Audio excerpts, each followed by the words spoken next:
Boas tardes, Karen. Penso que podemos dar início. Tudo certo na gravação? Podemos começar? Ok, doutor. Obrigado, Jefferson. Boa tarde a todos. Queria agradecer a presença de todos que estamos assistindo. Agradecer também a presença dos nossos tradutores, o Nelson e a Estela, que sempre nos apoiam nas nossas reuniões do Grupo Latino-Americano de Tumores Hereditários. E agradecer em especial a Natália e a Érica, as duas enfermeiras oncogeneticistas que atendem os pacientes do Departamento de Genômica lá da Beneficência Portuguesa de São Paulo. Elas que vão fazer a nossa apresentação de hoje. Lembrando que nós vamos ter a tradução simultânea para o espanhol. Quem quiser assistir a tradução para o espanhol é apenas clicar na Interpretation, que tem esse globinho embaixo, e escolher espanhol. Vocês vão ouvir aí a tradução do Nelson e da Estela. Agradecer também a Gene1 e a Gênia, que são laboratórios de genética aqui do Brasil e da América Latina, que nos proporcionam o uso dessa plataforma Zoom profissional para que a nossa reunião seja realizada e gravada. Nossas reuniões são gravadas em espanhol e português e depois ficam disponíveis no nosso website do grupo. E recentemente foi invadido por hackers, mas já está nativo.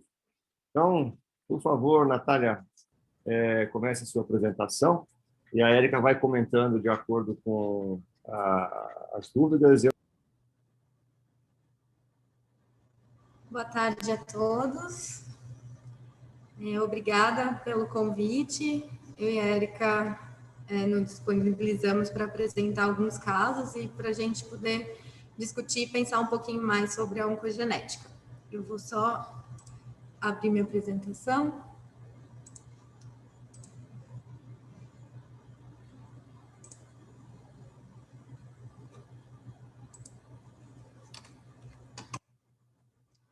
Então, hoje vamos falar de alguns casos clínicos, né, e alguns desafios da oncogenética. Antes de começarmos a falar dos casos em si, só para a gente lembrar um pouquinho do aconselhamento genético, né? O que ele é de fato, né, o aconselhamento genético. Então, para a gente gravar bem, que é um processo de comunicação que tem a intenção de auxiliar os indivíduos e as famílias a compreender e adaptar as questões médicas, psicológicas, as relações familiares, entre outras questões que estão associadas à ocorrência ou à possibilidade de ocorrência de um distúrbio genético. Dentro do aconselhamento genético, a gente tem as questões voltadas para o aconselhamento genético oncológico, que tem como principal objetivo identificar os indivíduos que são portadores da síndrome de predisposição hereditária ao câncer. E assim, a gente consegue planejar as medidas de vigilância, né, ou prevenção que são aplicáveis às diferentes situações de risco, né, de desenvolvimento do câncer. Então, é um processo longo, né? É um processo que tem muitas etapas e etapas que são extremamente importantes, que vão desde a análise, né, da coleta da história familiar, do desenho do heredograma, né, para a gente fazer uma análise clínica, né, e crítica de todos os acontecimentos e os casos de câncer na família. A gente pode utilizar modelos de estimativa de risco e probabilidade de mutação, para assim a gente fazer, então, né, o geneticista faz a indicação do teste genético, né, que, então, faz, após isso, a consulta de aconselhamento pós-teste, né, que é quando a gente revela o resultado. E assim vem o acompanhamento prospectivo. Falei de forma muito resumida, porque depois a gente vai discutindo mais sobre isso. Só para a gente lembrar, todo o processo de aconselhamento genético, ele não é um processo que não pode ser diretivo, né? Ele é confidencial, e a gente considera todos os aspectos do processo saúde e doença do indivíduo e da família, né? Como a gente viu, a comunicação, né, ela está presente em todos os processos. Então, são muitas informações que são compartilhadas em diversos núcleos, né, porque é para o indivíduo, né, em primeiro momento, depois vai passando para outros familiares, né? E dentro das famílias, né? Do macro, a gente tem outras famílias dentro das famílias, então são muitos núcleos. E é um processo de comunicação que é importante para compreender as informações. Só para a gente entender a comunicação, primeiro a gente tem aqui um emissor, né? E do emissor, a gente, antes de passar a mensagem, né, que a gente faz pelo canal de verbal, né, falado, às vezes a gente pode ter algum ruído, que pode ser um local que não é adequado, onde tem muito barulho, às vezes não consegue comunicar, ou o próprio profissional, ele não está preparado para aquele momento, ou ele está muito ansioso. Então, existem algumas questões que podem atrapalhar a comunicação. E quando chega a mensagem para o receptor, tem essa decodificação, como ele vai entender a mensagem. E também existem ruídos, porque no caso o paciente, ele pode estar ansioso, ele pode ter um grau de escolaridade mais baixo, que às vezes é difícil de entender algumas palavras, por isso que é importante a gente entender muito as individualidades para que a gente faça um processo adequado e efetivo de comunicação. Porque cada indivíduo passou por experiências específicas, eles têm questões específicas que eles podem codificar, né, decodificar a mensagem da forma que ele bem entender. Por isso que a comunicação tem que ser bem clara, né, para que aí a gente entenda aquilo que ele vai voltar, né, como um feedback do que ele entendeu quando a gente passou a mensagem.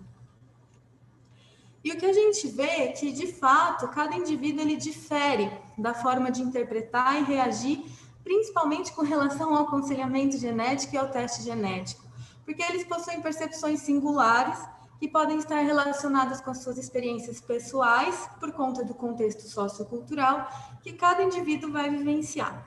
Então, pensando em tudo isso, né, a gente hoje vai discutir alguns casos que têm resultados como o teste genético com variante germinativa patogênica.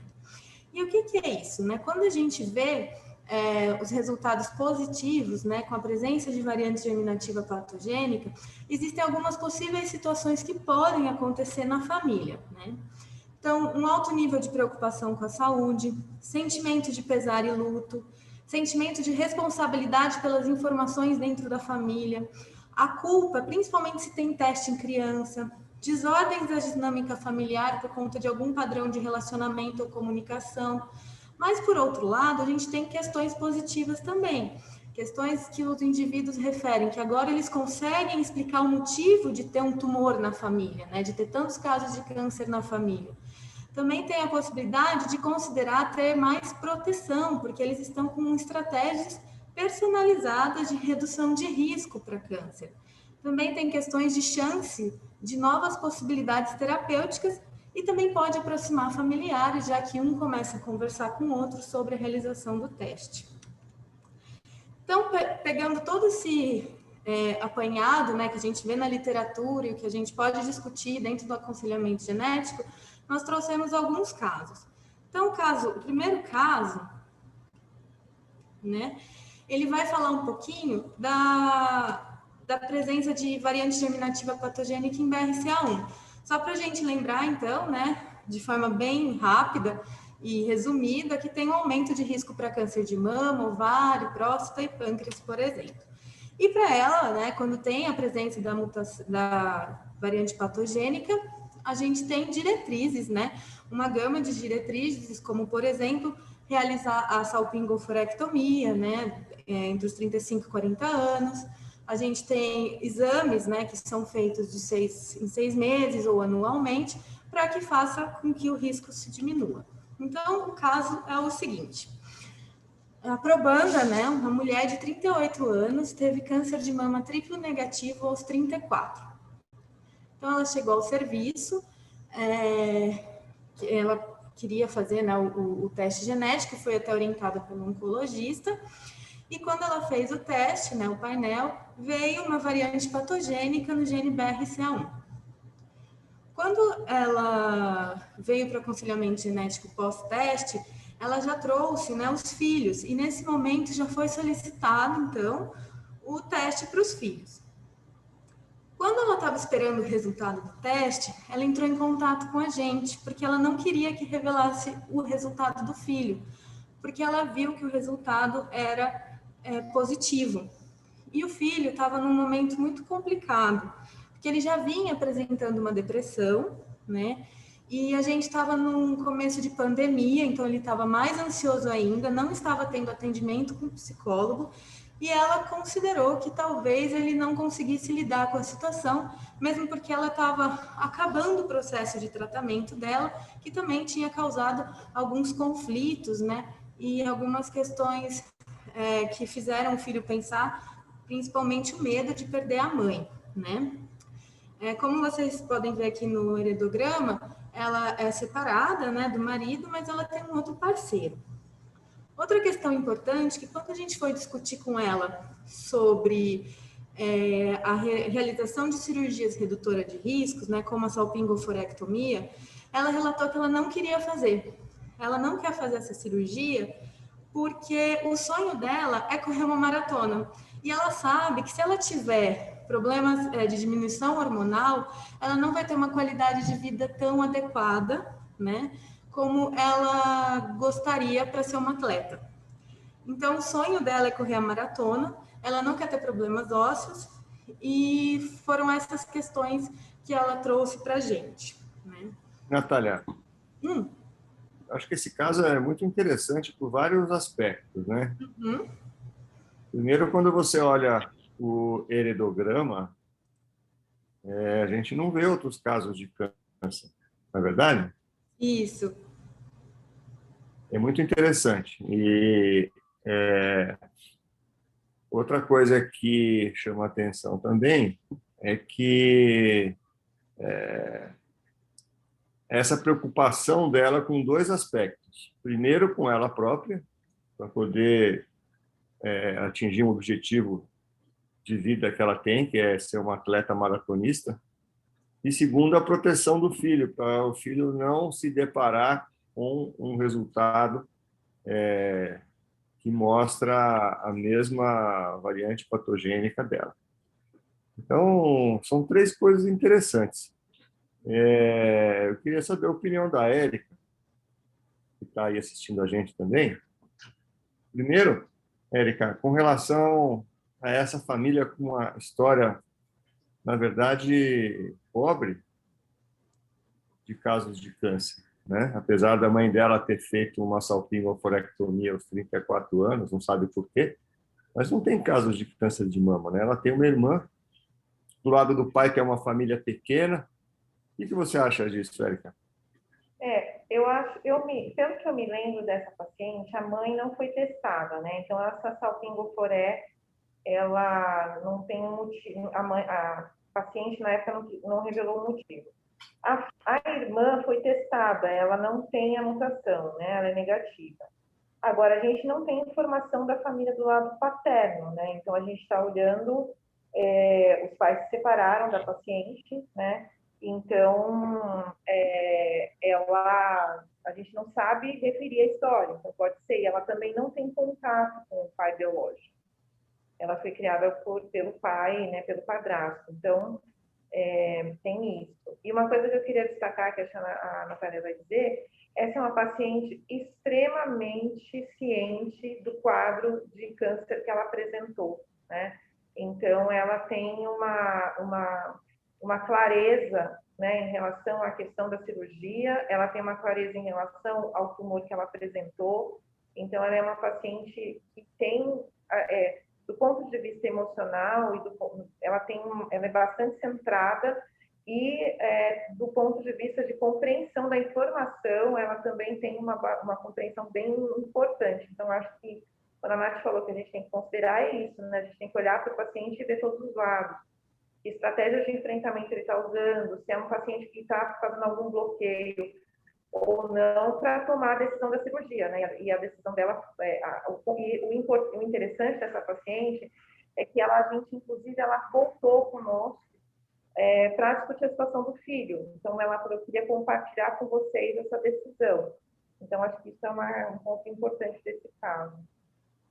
Eu acho que todos esses aspectos, inclusive a Milena está concordando com você, que a gente tem que adaptar as condutas de acordo com os objetivos de cada pessoa, né, de cada família, e aquelas decisões que estão lá no protocolo, no guideline, não significa que obrigatoriamente você tenha que fazer, né? Recentemente, a gente teve um trabalho que saiu no norte da Europa. A Neve está assistindo a gente aí, não sei se foi na Noruega ou na Dinamarca, ou na Suécia, não recordo agora da origem do trabalho, mas eles analisaram mulheres que tinham variantes patogênicas em BRCA1 e BRCA2 e se recusaram a fazer a cirurgia, né? Só para resumir, a conclusão desse trabalho foi que as mulheres com BRCA2 que foram acompanhadas adequadamente não tiveram maior mortalidade do que aquelas que operaram e fizeram cirurgia da mama redutora de risco. Então, assim, a BRCA1 não. Esse trabalho mostrou que o BRCA1 é importante fazer a cirurgia redutora de risco. Agora, para o ovário é diferente. Para o ovário, ela ainda está na faixa, né, Natália, antes dos 40. Então, eu acho que a gente tem que levar em conta tudo isso. Agora, Natália, o que você acha da gente não falar o resultado do teste do filho para o filho? O que a gente pensou na época, né, era esperar o momento do filho, porque ele também não que ela falou que ele também não ia procurar, porque ele falou que não queria saber, né? Então ela falou que para esperar um pouco, para o momento que ele sentisse que ele quisesse saber, para a gente conversar com ele, né? Então passar para ele voltar na psicóloga, para ele vir, porque ele tem a autonomia dele, né? Então, se ele viesse e nos procurasse para saber o resultado, né, aí a gente conversaria com ele, porque é a autonomia dele. Mas ele ia esperar esse tempo também, ela ia conversar com ele, e mesmo porque BRCA1, né, para um menino de 18 anos, por enquanto não confere um risco, né? Assim, quando ele for mais velho. Né? Eu acho que esse é um ponto importante, né? Para o rapaz de 18 anos, esperar um pouco para fazer um aconselhamento genético de risco e traçar um plano de prevenção, ele não está correndo nenhum risco importante. Mas é interessante que os dois filhos vieram no aconselhamento pré-teste e aceitaram coletar o teste, né? Depois eu vou falar sobre isso. Depois que eles aceitaram coletar o teste, eles não querem ouvir o resultado, nem a mãe quer falar o resultado para o filho, né? Uhum. Esse é um aspecto interessante, né, Nath? Depois eu vou mostrar, porque tem algumas questões que a gente... É até interessante perguntar, né, na hora do pré-teste, qual que é a motivação, por que eles estão fazendo o teste? Para eles mesmos pensarem, por que eu estou fazendo um teste, né? Porque eles saem conscientes, né, do motivo que o levou a fazer o teste.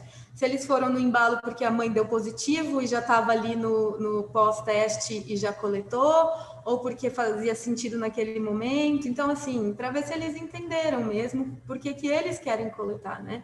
Então, essa é uma questão importante. Outra questão importante, que na hora que a gente está desenhando o heredograma, que isso até que o senhor falou, de não ter casos de câncer, né, na família, é importante a gente perceber, porque é um trauma muito grande quando a gente tem filhos adolescentes, que a mãe tem um caso de câncer e, de repente, não tem nenhum outro na família. Então, é o primeiro caso dentro da família, né? E por ser um primeiro caso, é algo que fica muito forte, né? É uma evidência muito importante. Então, para a gente ter essa sensibilidade também de entender toda a dinâmica familiar, né? De como que funcionou isso, como que foi lidar. Então, lidar com o primeiro caso de câncer na família como um todo e mais um teste genético. Então, a gente precisaria ter essa sensibilidade também, já desde a hora da anamnese, de desenhar o heredograma, né? Eu acho perfeito. E provavelmente isso está vindo do lado do pai, que ela não tem nenhum tipo de contato. Então, isso está previsto até no rol da Agência Nacional de Saúde, e quando você não tem informação de um dos pais, uma mulher com câncer de mama jovem, triplo negativo, pode existir a cobertura, né? Cobertura pelo seguro-saúde. O Thomas Golpe está perguntando para a gente aqui no chat se o menino tivesse 14 anos, o que mudaria, Natália? Na verdade, com 14 anos para a BRCA não faz o teste, né? Depois dos 18 anos, que considera que o indivíduo tem autonomia de realizar um teste por escolha própria, né? Então, não realizaria porque também não oferece um risco em crianças tão, né, em jovens, né, dessa forma. mas faz com 18 anos porque ele já tem autonomia de decisão, né? Que é o que a gente vê de forma legal. Eu concordo com você. E também, mesmo sabendo do baixo risco para um rapaz de 18 anos, né? Então é isso, Tom. Eu acho que fazer o teste para a BRCA em menor de idade não traz nenhuma ação que a gente possa fazer preventiva para esses indivíduos, né? Acima dos 18 anos pode trazer alguma coisa, no caso dele mesmo tendo 18 anos, querer ter um filho, a gente pode oferecer a ferramenta de diagnóstico pré-implantacional, né? Sim. Mais alguma coisa desse caso, Natália? Na verdade, tem. Só para a gente falar rapidinho, né, o que tem na literatura, que a gente vê que a cirurgia de redução de risco, né, que é um processo que a gente faz de tomada de decisão, a gente vê quando foram questionadas as mulheres, qual que é o momento certo, então, de realizar a cirurgia, né? Porque a gente tem a faixa etária, que é recomendada, né? Mas as mulheres começaram a responder, né? Num serviço de oncogenética, elas falaram assim, quando as decisões se encaixarem com a sua vida, né? E aí faz todo sentido no caso dessa paciente, né? Que depois que ela correr a maratona, talvez ela faça a cirurgia, né? Que foi o que ela falou.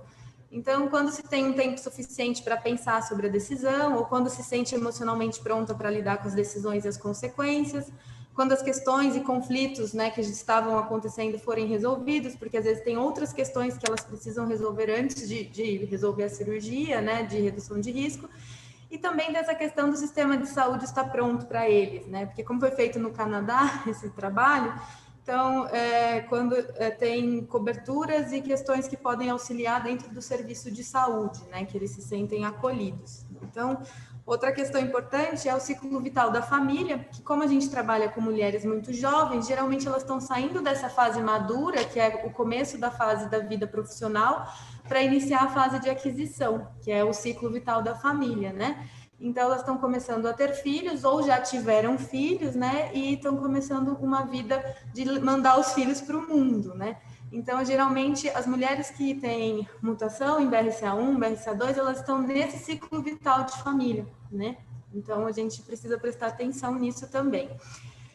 E aqui é só na literatura que a gente vê que mulheres que fazem a cirurgia redutora de risco que não tiveram câncer, elas têm muito mais problemas emocionais do que aquelas que fizeram por conta do tratamento já, né?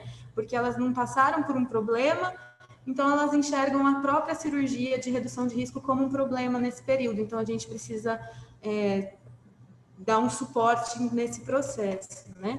E também tem um estudo que mostra que, apesar das questões, não tem aumento de depressão e nem nada que cause algo muito negativo quando elas realizam a salpingoforectomia. E para o menino, né, que a gente falou, então, quais os eventos, além do teste genético, que estão acontecendo na família? A gente estava vivendo em pandemia, ele já tinha as questões dele de depressão, o que a gente discutiu da motivação para realizar o teste genético, né? E por isso que é importante ter uma equipe multidisciplinar, e a gente tem ferramentas para compreender a família e o indivíduo, e eu trouxe, não podia deixar de não trazer, um exemplo de um genograma, né, que é o heredograma, mais as relações. Então, tem as relações emocionais, né, se a gente tem dentro da família, então se tem violência, abuso, ou se tem relação que foi cortada e reparada, se tem relação de harmonia, e as relações familiares, né? Então, se são separados, se eles estão casados, ou se separaram, ou se são amantes. Então, a gente tem várias questões que a gente pode adicionar na nossa prática, né, no dia a dia. Caso 2. No caso 2, a gente vai conversar um pouquinho sobre a múltipla H, né, que aumenta um pouquinho o risco para câncer coloretal, pólipos, e aí tem as diretrizes, que são a realização de colonoscopia e endoscopia. Esse caso é muito interessante, porque... Um pouquinho, Natália. Volta um pouquinho, por favor. É importante lembrar que o gene MUT-YH é um gene que causa uma polipose intestinal atenuada quando ele é bialélico, quando ele é recessivo, né? Quando ele é encontrado em heterozigose, ou seja, tem um alelo que está normal e um alelo que está alterado, ele entra nessa situação que você está colocando aí, que é Isso. uma situação de aumento de risco em torno de 8% para câncer de cólon, né? E um pouquinho a mais também para câncer de endométrio, e é um gene ainda muito pouco conhecido em termos de risco, quando ele está alterado em heterozigose, né? Em Isso. homozigose, a gente conhece a doença como uma polipose do cólon atenuada, que o indivíduo na faixa aí dos 40 anos podem ter aí 30, 40, 60 pólipos adenomatosos no cólon. Mas em heterozigose, que é o caso que você está apresentando, é sempre um enigma, né, Nath? Sim, é sempre um enigma. Baseia-se muito na história familiar também, né, que é importante, né, mas nessa questão aqui vai ser um pouquinho diferente, mas a gente tem o planejamento, né, o que traz é a colonoscopia e endoscopia, né, que a gente começa já para o indivíduo a cada 2 anos, né, que é uma forma de a gente amparar eles, né, para diminuir risco, né, ou identificar, na verdade, precocemente. Existem alguns estudos que até afrouxam um pouco isso, como você falou aí, né? Pode chegar até 5 anos de intervalo, mas tem que lembrar desse risco aumentado, né? Não tão aumentado, mas aumentado. Sim. Esse risco, esse caso é importante porque a probanda, né, ela teve um tumor de ovário aos 56 anos e ela já tinha feito o teste genético, né, há uns anos atrás, mas ela teve uma recidiva, né, e nesse momento da recidiva ela revelou o resultado do teste para a família, né? E aí a filha, né, veio até a gente e disse que gostaria de fazer o teste genético porque a mãe tinha mutação em BRCA1 e só que ela, como não sabia muito bem a história familiar paterna, ela não queria fazer o exame de mutação pontual, né? Ela queria fazer então um painel para saber se ela tinha algum outro risco. O que você acha disso? Eu acho pertinente, porque ela não tem a história familiar paterna, né? Então ela não sabe o que aconteceu. Então, já que ela ia fazer um teste genético, é uma chance dela poder se prevenir mesmo, já que ia realizar. E pelo custo também, acho que talvez até compense, né? A realização. Não sei. Eu acho que o não conhecimento da história paterna entra como um peso importante aí, né?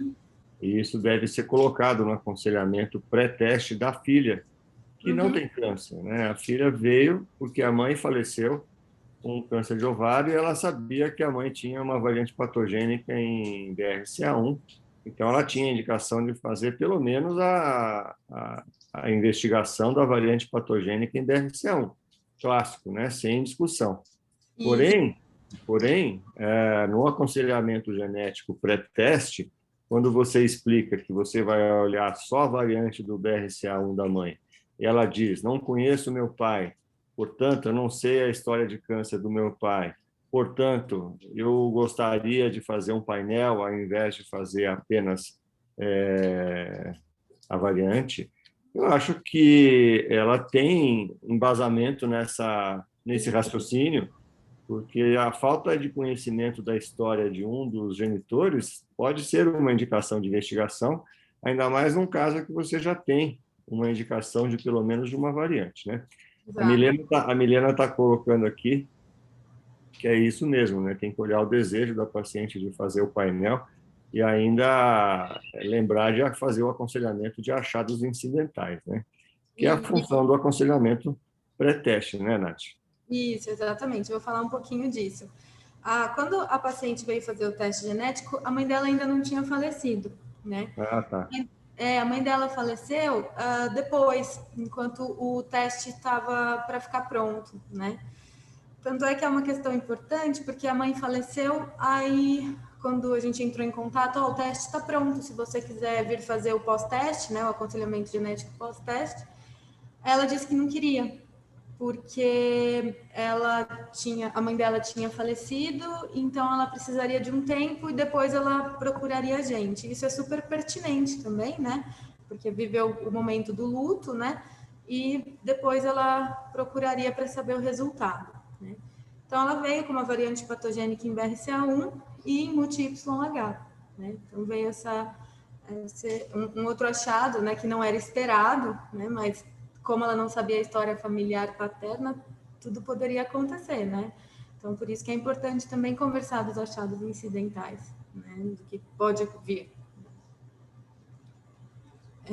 Quando a gente vê, então, com relação a essa nova variante patogênica, a gente percebe, né, que eu vi nesse estudo, assim, de como é que é fazer um painel multigênico, né? Então, os pacientes que fazem esses painéis, eles podem não ter uma compreensão muito completa. Então, eles falam de uma compreensão menos sutil do teste das implicações, porque a gente está falando de muitos genes, né? Então, às vezes, eles não entendem muito bem. Mas a gente tem nos grupos, né, uma forma conflitante em relação aos efeitos emocionais, porque depende muito de como é feita essa comunicação, né? Porque se a comunicação no aconselhamento genético pré-teste é feita de forma efetiva, que ele entenda que possa aparecer alguma alteração e dependendo do gene que venha, tem uma forma de realizar a prevenção e a redução de risco, então eles lidam melhor, né, com isso. Então, o que vem como principal preocupação é a capacidade do próprio indivíduo e dos familiares lidar com riscos aumentados, né? E o fornecimento de informações básicas, né? O básico, não precisa às vezes adentrar em tantas especificidades da genética, aumenta a capacidade do indivíduo fazer uma escolha informada, né? De fazer uma escolha no processo do pós-aconselhamento, do pós-teste, né? E é necessário, então, toda essa atenção especial ao fator social, emocional, para apoiar os próprios pacientes de como comunicar os resultados do teste até para os familiares, né? E essa questão do luto, né, eu achei interessante que já vem sendo discutido desde 2018, até um tempo atrás, a questão de conversar sobre a história familiar no cuidado paliativo.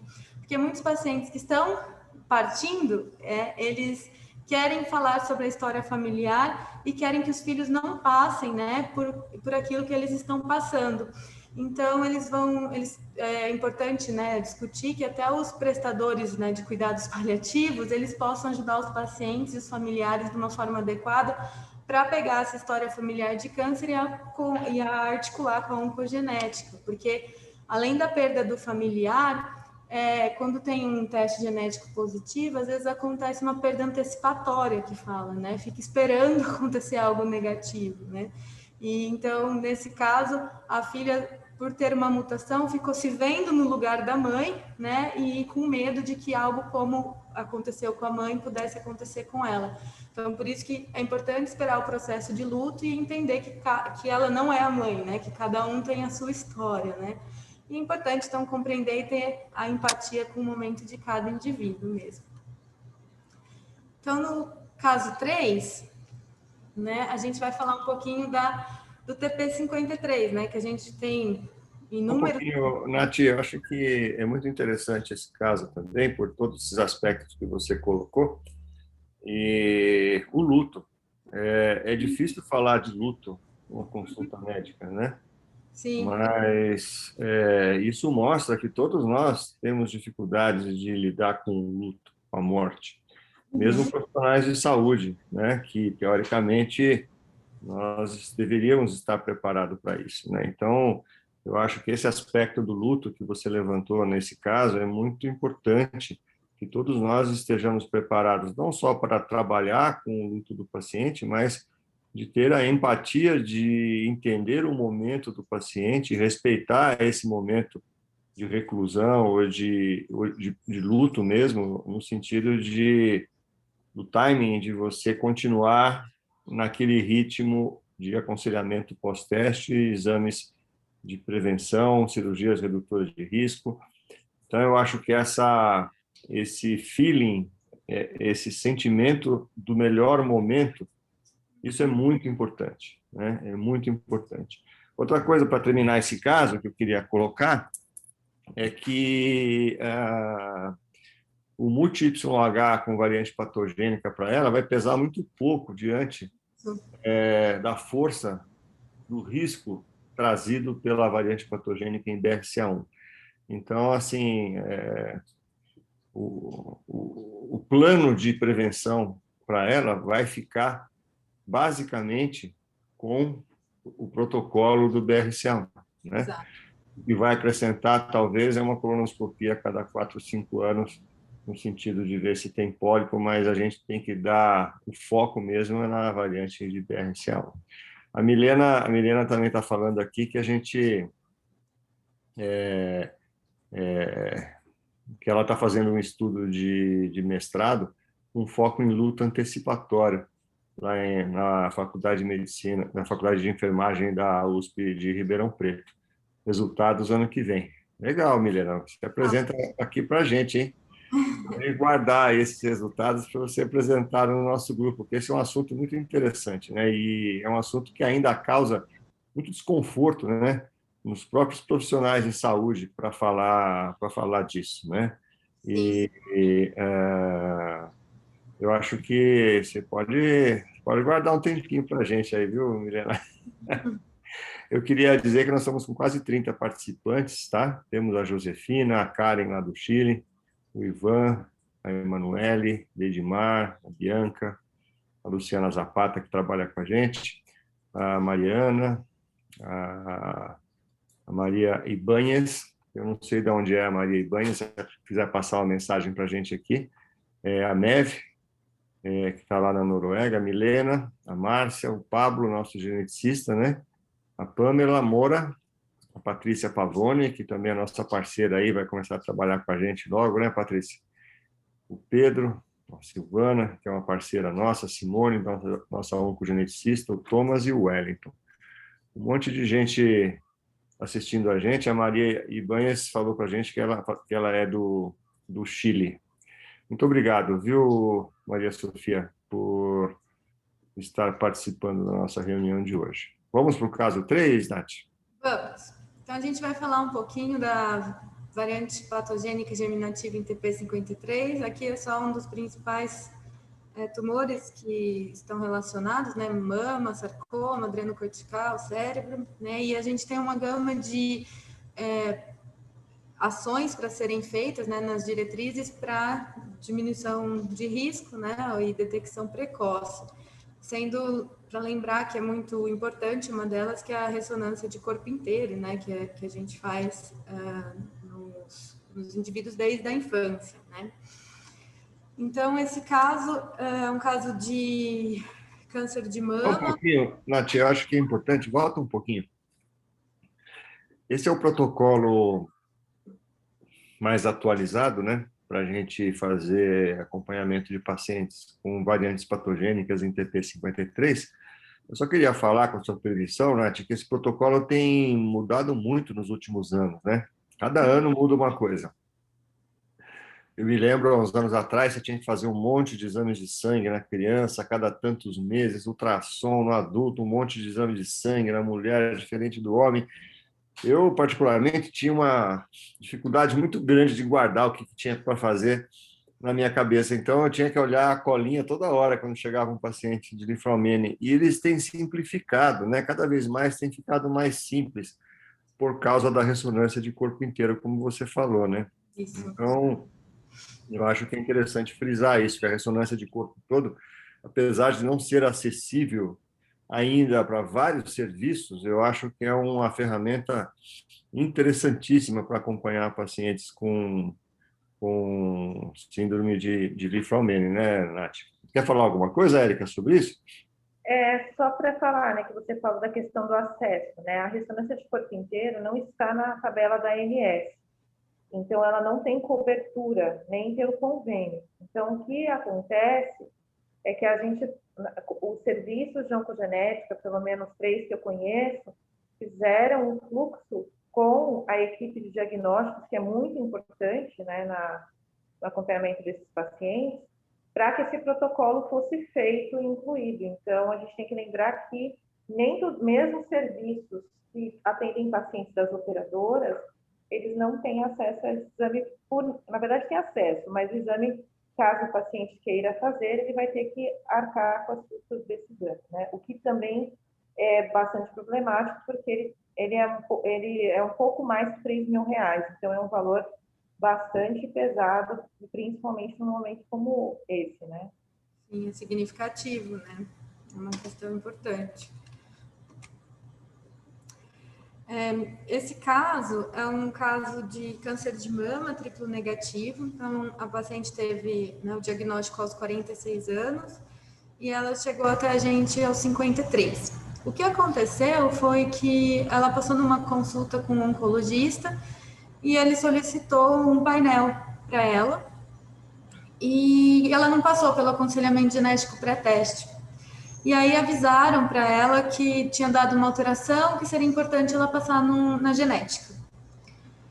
Só que ela é uma paciente muito assim, muito esclarecida, né? Então ela já tinha buscado no Google várias coisas sobre o TP53 e ela ficou um tanto apavorada e até mesmo brava, né? Porque ela não tinha entendido muito bem o que estava acontecendo e por que ela tinha realizado o teste, né? Natália, desculpa te interromper de novo.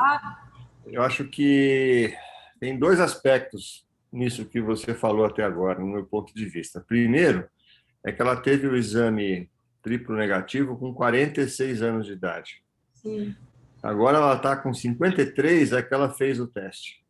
Ou seja, ela passou todos esses anos sob risco, sem nenhuma ação preventiva com relação à síndrome de Li-Fraumeni. Independente de qual seja o motivo, lá atrás, quando ela teve o câncer de mama aos 46, ela deveria ter sido encaminhada para uma avaliação de risco. Sim. Né?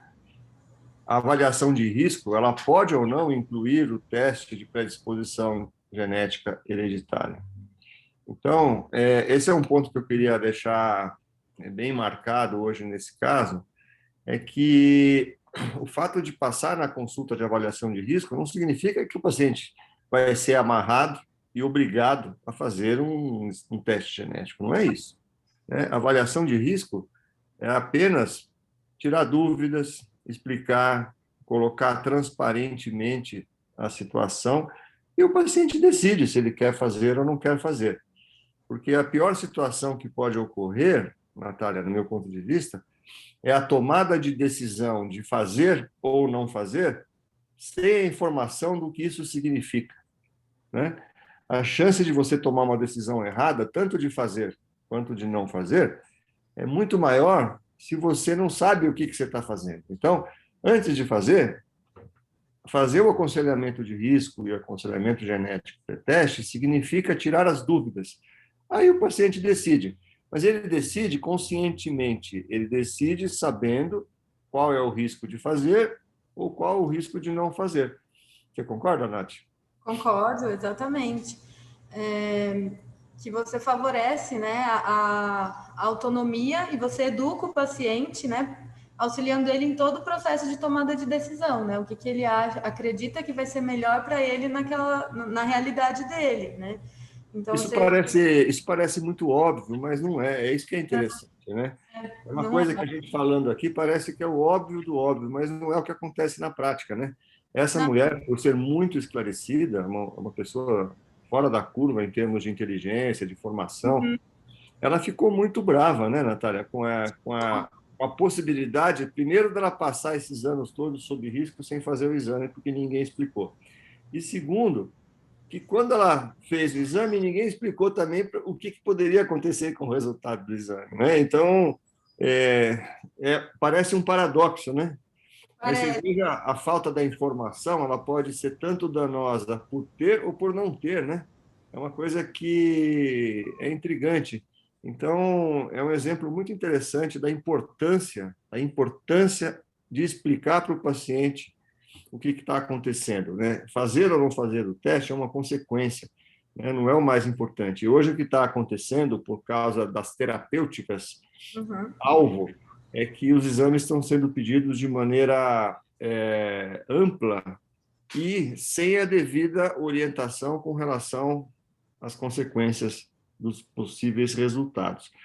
Eu, particularmente, não sou contra que as pessoas não especialistas peçam um exame, mas eu acho que essas pessoas, os colegas que fazem a solicitação, têm que explicar, no mínimo, né, o que está acontecendo nesse exame, quais são as possibilidades, principalmente se não tiver uma parceria de um departamento de oncogenética. Agora, o ideal é trabalhar em conjunto, né, Nath? O ideal é trabalhar em conjunto, né, articular os serviços, porque tem desdobramento, e é um desdobramento não só para o indivíduo, para o risco do indivíduo, mas para os familiares. Então, assim, para os filhos. E o TP53, né, é um gene que a gente testa desde a infância. Então, assim, que causa mais questões delicadas ainda. Então, é por isso que é importante ter o aconselhamento genético pré-teste, né, ou passar, né, toda a informação necessária sobre as implicações do teste, né, e do resultado dele. Então, o que a gente vê mesmo é que o aconselhamento genético pré-teste, ele é um momento para compreender quanto o teste genético e suas implicações. É um momento para o profissional conhecer o indivíduo e também ter perspectiva da família, como que se dá, né, as relações. Vai iniciar, então, um processo educativo de acolhimento, vai desmistificar possíveis ideias irreais quanto ao teste genético, né? Que às vezes as pessoas chegam achando que vai fazer o teste genético, vai descobrir se vai ter câncer ou não, né? Então tem que ficar bem claro que é um aumento de risco e não um preditor para ter câncer ou não, por exemplo, né? Favorecer a comunicação adequada entre os membros da família, porque se ele não passa pelo aconselhamento genético pré-teste, vê que tem um resultado positivo, aí ele fica desesperado, fala de forma desesperada para toda a família, né, que vem um resultado no teste dele, depois se ele descobre pela internet que os familiares devem fazer, então acaba ocasionando alguns problemas, né, e pode diminuir toda a ansiedade quanto aos possíveis resultados, né, quando a gente faz, porque a gente explica, né, que é uma diminuição de risco, que tem protocolos que possam ajudar nesse processo, né. Então, é muito importante passar pelo aconselhamento genético, né, pré-teste, e passar pelo processo de comunicação. Se eu não me engano, esse caso, quando a paciente chegou, acho que o aconselhamento, né, genético durou 1h30, mais ou menos, né, doutor Benedito? Acho que a gente ficou, né, a equipe ficou um tempo conversando com ela. Então, é importante a gente ter empatia e não julgamento, né? Perceber o não verbal do paciente, que às vezes o paciente está tão preocupado que ele não está nem olhando para você, ele está olhando para outras, que ele está nervoso, então perceber isso e acalmar o paciente, né? Eliminar as barreiras, que são as questões de ansiedade ou até mesmo as questões que o paciente está bloqueando o entendimento, e realizar sempre a escutativa, né? Saber o que ele sabe, o que ele viu, o que ele entendeu, para a gente conseguir, então, tirar esse emaranhado da cabeça do paciente. Demonstrar, então, que temos confiança com a nossa linguagem clara e acessível, né? Que a gente está confiante naquilo que diz, e perguntar se o paciente está entendendo e mostrar que a equipe sempre está à disposição para as eventuais dúvidas, receios e angústias do paciente. Tanto é que depois, quando a gente foi conversar, né, com a irmã, com os pais, aí conforme foi indo, né, fazendo a cascata na família, os familiares foram ficando mais calmos, porque todos foram entendendo o que era o processo, entendendo o que era uma avaliação de risco, né, o que acontecia, o que era a síndrome de Li-Fraumeni e como eles poderiam ser ajudados, né. Então, são vários fatores individuais, interpessoais e ambientais que podem desempenhar esse papel no efeito cascata, né, para o probando avisar toda a família sobre a importância do teste. Então, quando a gente fala adequadamente com o probando, depois para auxiliar e realizar a comunicação com os familiares, tudo fica muito mais fácil. Esse caso é exemplar, porque a dificuldade foi diminuindo ao passo que cada familiar vinha num aconselhamento genético, né, Natália? Então, claramente foi perceptível a comunicação interfamiliar que ocorreu. A última pessoa que veio, claramente ela já sabia tudo, né? Foi muito fácil fazer o aconselhamento, e olha que fazer o aconselhamento de um risco de Li-Fraumeni é complexo, mas foi muito simples, porque claramente já tinha havido todo esse esse processo de comunicação dentro da família em cascata, que a Isso. Natália falou muito bem. Então, você percebe que conforme o entendimento vai acontecendo dentro da família, vai facilitando o nosso trabalho. Então, o trabalho fica transparente, claro, as dúvidas vão se dissipando. Claro que não deixa de ser uma coisa pesada para a família, mas vai se tornando mais palatável, né, Natália? Não é uma coisa impossível de se enfrentar. O enfrentamento vai se tornando mais suave do que aquele enfrentamento áspero e pesado, né, de um choque inicial, de uma coisa que você nem sabe que poderia estar acontecendo com você e está acontecendo com você, com seus filhos, seus irmãos, né? E quando vai passando pelo processo, é como se a gente fosse dividindo os pesos, né? Então, vai dividindo os pesos pela metade, né? Então, a gente estava muito pesado e, aos poucos, né, esse peso vai ficando quase tão leve quanto imperceptível, vira uma rotina, né? Então, é importante essa comunicação. Dá tempo para o último caso? Já temos 10 minutos. Então, dá tempo. Então, a gente vai falar de um gene um pouquinho mais diferente, né? Que o SDHB, né? O SDHB, ele tem um aumento de risco para feocromocitoma e para gangliomas, e existe diretrizes, né, para diminuição de risco, e ele começa na infância também, a partir dos 5 anos de idade, né?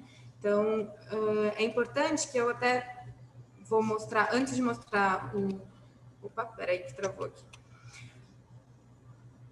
Antes de mostrar o caso, eu só queria mostrar esse slide que ficou fora de ordem, que ele é feito o teste genético em crianças, porque muitos estudos mostraram os mesmos dados, bem parecidos números, só que eu trouxe esse que é o mais atual. Então, de 64 pacientes pediátricos que tinham mutação germinativa em SDHB, né, a média de idade para diagnóstico de feocromocitoma para ganglioma é de 13 anos, né, que começa a aparecer. E desses pacientes, né, com esse fenótipo, 70%, né, eles acabam desenvolvendo metástase. Eu achei um número alto, eu não sabia, né? E a penetrância ao longo do risco do gene é de 30% a 40%. Então, é um gene importante, né, principalmente para crianças, né, na família. Esse caso foi uma paciente, né, que teve câncer de mama aos 41 anos, né? Então, ela chegou para a gente aos 42, depois de quase terminar o tratamento, e realizou um painel. E veio, né, a variante patogênica em SDHB. No dia do aconselhamento genético pós-teste, ela entendeu o risco, é uma paciente super esclarecida, e ela avisou as irmãs, que vieram também num outro dia para aconselhamento genético pré-teste. As irmãs testaram, uma veio negativo, né? E a outra veio com a variante germinativa patogênica. No dia, essa paciente ela ficou bem assustada, né? A irmã, né, que teve resultado positivo, ela ficou muito assustada, principalmente pelo fato de saber que o filho precisaria fazer o teste genético. Ela entrou em contato, né? Na verdade, a probanda entrou em contato, né, com a gente e disse que a irmã não queria que o filho soubesse do teste genético, mas quer que o filho colha o teste. Então, ela queria falar que era um exame de sangue normal, né, para o filho de 11 anos fazer o teste sem saber. Que ela contaria para ele somente se o teste viesse positivo, né, porque se viesse negativo, ela nunca falaria sobre essa mutação na família, né, que ela não quer causar esse peso para o filho, pois ele já tem alguns problemas, né, pessoais que ela não gostaria que ele tivesse mais um.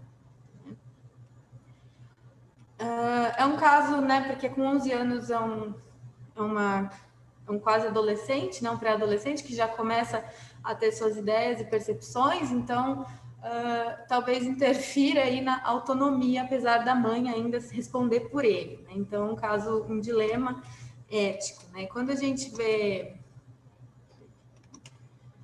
né, o teste genético em crianças, tem um artigo de 2000 que ele saiu em 2018, que fala, por favor, teste meu filho, né, mas não conta para ele, né? né? E a história é bem parecida com essa.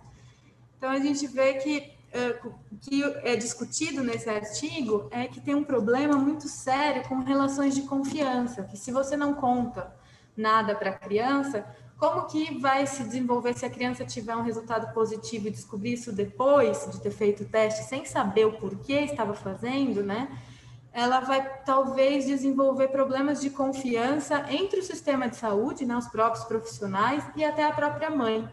Então, vai ter alguma disfunção de relação, né? E também a relação da própria criança, né? Ao longo da vida, do tipo, eu não tenho capacidade de tomar decisões, né?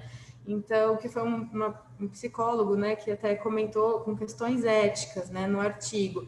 E também não é certo, né, que o diagnóstico que existe na família, ele vai ser escondido para sempre, porque a mãe sempre vai fazer os exames, a tia vai fazer alguns exames, né?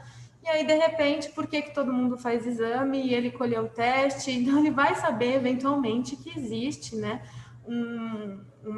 uma questão de hereditariedade, né?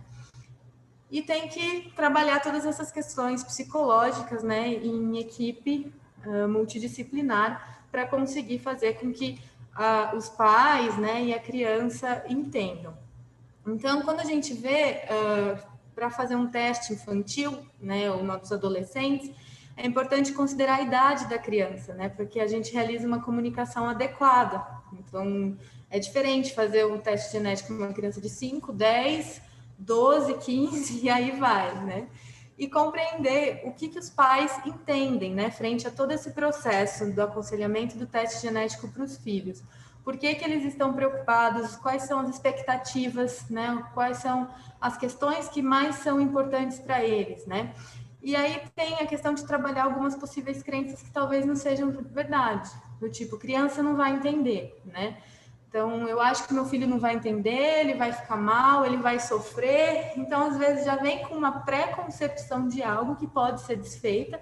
E se trabalhada com uma equipe multiprofissional e multidisciplinar, a gente consegue realizar todo esse processo de comunicação em família para que todos entendam e seja realizado, então, escolhas conscientes, né? A partir de toda a educação e conhecimento das implicações de não fazer teste e de fazer um teste, né? Então, isso é muito importante para a gente conversar. Então, para finalizar rapidinho, os desafios sempre vão existir na oncogenética, né? Trabalhar com genética traz muitas questões éticas. O Dr. Benedito até falou no comecinho sobre os protocolos, né? É muito além. Então, o acolhimento que a gente faz vai além das diretrizes e protocolos. Então, nosso acompanhamento prospectivo é perceber todas as questões, além de realizar exames, né? A importância de buscar um equilíbrio, que às vezes a gente tem aqui muito no Brasil, que é uma postura paternalista de querer decidir as coisas para o paciente, e aquela postura negligente de jogar tudo para o paciente, ele que decide, sem você explicar muito bem tudo. Então, a gente tem que ter esse equilíbrio de se empoderar e mostrar para o paciente quais são as opções para que ele também se empodere e saiba decidir. Então, a gente auxilia nesse processo, né? Favorecendo, então, toda a autonomia do paciente, e assim a gente personaliza o atendimento de acordo com as necessidades, né, e as expectativas do próprio paciente e família, né. Então, eu queria agradecer, e eu gosto muito dessa frase, que a gente tem que conhecer todas as teorias, dominar todas as técnicas, mas quando a gente toca uma alma humana, a gente tem que ser apenas uma outra alma humana, então ter um pouco de empatia sempre. Muito obrigada pelo convite. Imagina, Natália, eu acho que não é um pouco de empatia sempre, eu acho que tem que ter muita empatia sempre, né? Sim. Estava conversando isso ontem com a Natália Pereira, que é a nossa geneticista, e a Luciana Zapata, que é a nossa oncogeneticista também do grupo, exatamente sobre isso. Eu acho que oncogenética é muito mais do que pedir exames de NGS e achar um resultado em algum gene que vai fazer isso ou vai fazer aquilo. Essa é a parte mais fácil da história, porque tem evidência na literatura de monte que você pode seguir os seus protocolos, mas os grandes desafios, não é, Natália e Érica, Milena, que está aí assistindo a gente também, que está dando os parabéns para vocês, pela excelente apresentação, a Luciana também, O desafio sempre é a parte não técnica, né? É a parte humana, é entender os relacionamentos interfamiliares, né? É a gente ter um relacionamento com tudo isso que você falou com o nosso paciente para criar um vínculo de confiança, de transparência, de informação clara. E oncogenética é isso. Então, queria dar os parabéns, viu, Natália? Muito boa a sua aula. Você tocou em pontos muito importantes, muito importantes de comunicação entre a família, genograma, teste em crianças e com exemplos práticos, né? Então, dizer para você em público aí, para a Érica, que a gente tem muito orgulho de ter vocês aí no grupo e eu acho que é isso que faz com que os nossos pacientes sejam bem atendidos. A gente não tem como atender os pacientes de oncogenética sem essa estrutura que vocês, enfermeiras, proporcionam para a gente e que dão esse suporte fundamental aí, não só de fazer burocracia, mexer no prógene, né? Mas de ajudar a gente nessa luta diária aí de enfrentar todos esses dilemas pessoais, familiares, né? E a melhor maneira de tentar entender é a gente começar a sentar na cadeira do outro lado da mesa, né? Para Exato. poder entender um pouquinho. Todo mundo gostou, viu? Você sabe que ninguém saiu da sala. Do jeito que a gente começou, terminamos com um total de pessoas assistindo. A Bianca está dando os parabéns aí para vocês, o pessoal da Neoclínica lá de Juiz de Fora, a Márcia Pavanello, a Mariana Matos, o Ivan, a Renata também, que está assistindo a gente, a nossa enfermeira, que faz toda a parte de oncogenética lá do consultório e ajuda tanto a gente lá também, a Neve, a Karen lá do Chile, todo mundo, a Patrícia Pavone. Então, interessante isso, que todo mundo que começou terminou assistindo a aula, Bom, e isso mostra que você conseguiu prender aí a atenção de uma maneira bem didática e agradável. Muito obrigado, viu, Natália? Obrigado, Érica, obrigado a todos que nos assistiram hoje aí, ao Thomas também, mandando um abraço para vocês, e aos nossos tradutores, né, a Estela e o Nelson, que sempre nos apoiam nas nossas aulas, ao Jefferson, a Renata, que está gravando lá, para a gente depois colocar no site, e ao Jenny One e a Gênia também, que nos proporcionam o uso dessa plataforma maravilhosa, essa ferramenta aqui maravilhosa para disseminar educação e informação, que é a missão número 1 do Grupo de Estudos de Tumores Hereditários da América Latina. Muito obrigado a todos, e daqui 2 semanas tem mais. Um abraço para todo mundo. tchau. Tchau.